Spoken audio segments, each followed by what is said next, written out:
வணக்கம். மலைகளின் காதலன் உங்கள் நண்பன் ராஜபாண்டி. இன்னைக்கு என்ன பார்க்க போறோம்னா, தெப்பக்குளம். தெப்பக்குளம்னா சாதாரண தெப்பக்குளம் இல்ல. மதுரையிலேயே மிக பிரம்மாண்டமான தெப்பக்குளம். சொல்லப்போனா தமிழ்நாட்டிலேயே மிக பிரம்மாண்ட தெப்பக்குளம்.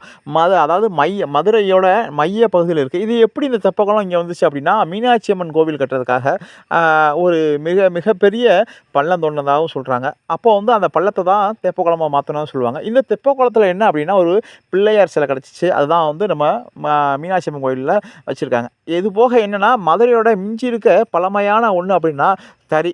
அந்த தறிய வந்து இங்க தான் வந்து நெசவாளர்கள் வந்து இன்னைக்கு மதுரையில வந்து இங்க தான் நெஞ்சுக்கிட்டு இருக்காங்க. மிச்ச பகுதிகளெல்லாம் ரொம்ப கம்மியாயிருச்சு. இங்க தான். இந்த தறியானது ரொம்ப பார்க்கறதுக்கு அழகா இருக்கும்.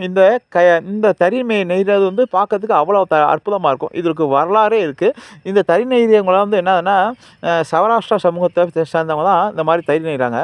இவங்க எங்க இருக்காங்க அப்படின்னா, இவங்கள வந்து குஜராத்லருந்து, ராஜஸ்தான்லேருந்தும் திருமல நாயக்கர் மன்னர் வந்து இவங்கள கூட்டு வந்து, திருமல நாயக்கர் மஹால சுத்தி இருக்க அரண்மனைய சுத்தி இருக்க இடங்கள வந்து இவங்களுக்கு குடுத்து, அவருக்கு தேவையான பட்டு நூல்களையும், சரிகைகளையும் செய்ய குடுத்ததா வரலாறு இருக்கு. இன்னைக்கும் அவங்க சமூகத்த சார்ந்தவங்க தான் மதுரைய சுத்தி, அதாவது திருமல நாயக்கர் மஹால சுத்தி இருக்காங்க. மிகவும் கைத்திறமையான பட்டு சரிகைகளை வந்து இவங்க உருவாக்குறாங்க. அதே மாரி என்ன அப்படின்னா, இவங்களுடைய சாப்பாடும் அவ்வளோ சௌராஷ்டிராவுடைய சாப்பாடு, அதாவது எடுத்துக்காட்டுக்கு புளியோதரை, லெமன் இந்த மாரி சாப்பாடுலாம் அவ்வளோ டேஸ்ட்டா இருக்கும். இன்னொன்னு என்ன அப்டின்னா, நம்ம மதுரையோட தெப்பக்குளத்தில பாருங்க, அதாவது நீங்க இந்த இத பார்த்துருப்பீங்களா என்னன்னு தெரியல. அவ்வளோ ஒரு குப்பையும் கூளமா பராமரிப்பு இல்லாம இருக்கு. இது எங்க இருக்கு? வெளியூர்ல இருக்கான்னு நெனைக்க வேணாம். நம்ம மதுரை தெப்பக்குளத்துக்கு நம்ம வைகை ஆத்துலேருந்து இந்த வழி தான் தண்ணி வந்து இதுலேருந்து தான் நம்ம தெப்பக்குளம் தண்ணி போகுது. வைகை ஆற்றுலேருந்து வர தண்ணி. பாருங்க எவ்வளோ அசுத்தமா, குப்பையும் கூளமா சுத்தம் இல்லாம இருக்குன்னு பாருங்க. இந்த வழி தான் தண்ணி உள்ள போகுது. இதில என்ன அப்டின்னா, பார்க்குறதுக்கே மனசு ரொம்ப வலிக்குது. அதாவது மதுரையோட மையப்பகுதி அவ்வளோ அழகா இருக்கு. அந்த தெப்பக்குளத்துக்கு வர தண்ணி வர பகுதிய பாருங்க. எவ்வளோ ஆக்கிரமிப்போட சேர்த்துருக்குன்னு இங்க பாருங்க. குப்பையும் குளமுமா ஒரு சுத்தம்ன்றதே இல்லாம இருக்கு.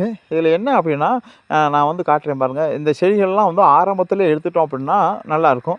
இந்த மாரி கிணறுகள இன்னைக்கு உருவாக்க யாராலும் முடியாது. இதில என்ன சிறப்புன்னா வாங்க காட்டுறேன். ஒரே கல்லுல பாருங்க ஒரு அற்புதமான கலைவண்ணத்த பாருங்க. ஒரு கல்லு இல்ல 4 புறமுமே 4 சிலைகள். ஒருத்தர் வந்து கைய வணங்குற மாரி இருக்காரு. தெப்பக்குளத்த பார்த்த மாரி. இதில இன்னொன்னு ஆச்சரியமான சிற்பம் என்ன அப்டின்னா, சித்தருடைய சித்தருடைய மிக அற்புதமான ஒரு சிற்பத்த தான் அதில பார்க்க போறீங்க. பாருங்க. கை கூப்பி வணங்குற நிலையில அவருடைய பரட்டை முடிகளுக்கும் மீசையும் பாருங்க. கீழ வந்து ஒரு நாயோட சிற்பம் இருக்கு. அ கால மடக்கி தவம் பண்ண மாரி உட்காந்துருக்காரு சித்தர் பாருங்க. அந்த வெண் தாடியும், வெண் மீசைகளும் கூட அவ்வளோ அற்புதமா செதுக்கியிருக்காங்க.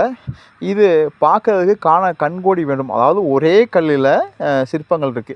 இந்த சிற்பம் வந்து மர்மமான சிற்பம்னு சொல்றாங்க. இது என்ன அப்டின்னா, இந்த சிற்பத்த அதாவது இந்த சித்தர நெனச்சு வழிபட்டோம் அப்டின்னா, நம்ம நினைச்ச காரியம் நிறைவேறும்னு சொல்றாங்க. ஆனா, இன்னைக்கு யாருமே அந்த முன்னொரு காலத்தில வழிபாட்டுல இருந்த இன்னைக்கு வழிபாட்டு முறைகள் அங்க இல்ல. இதுலருந்து போற தண்ணி தான் வந்து தெப்பக்குளத்தில விழுகுது. பாருங்க இந்த தெப்பக்குளம் ஃபுல்லா நெம்பியிருக்கு. கீழ வலை கட்டியிருக்காங்க. அதில பாருங்க இந்த கிணத்துலேருந்து போற தண்ணி தான் இருக்கு. நம்ம சுத்தமா மதுரைய பாதுகாப்போம். நன்றி.